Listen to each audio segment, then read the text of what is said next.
अब ये जो बेसिकली आपस में बातचीत कर रहे हैं ना, हम बड़े दोस्त हैं और ये सब, बेसिकली बात ईरान की हो रही है इस वक्त। और मैं आपको अभी बता दूं बात हो क्या रही है। बाकी सब इसमें जो है दैट इज डिप्लोमेटिक लैंग्वेज। बात सिर्फ ये है, एक तो यूक्रेन रशिया की बात हो रही है, जाहिर सी बात है। दूसरा हो रही है अमेरिका और ईरान के बीच में। अब अमेरिका ईरान के बीच में ये both these countries stand firmly behind Iran.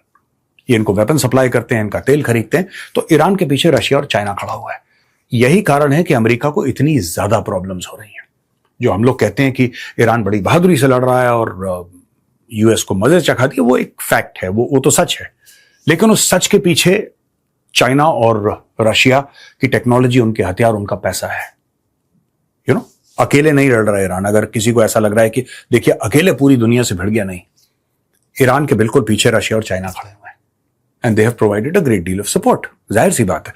अब इसमें हुआ यह है कि किस तरीके से यह लड़ाई तो रोकनी है, आज नहीं तो कल, नहीं तो परसों।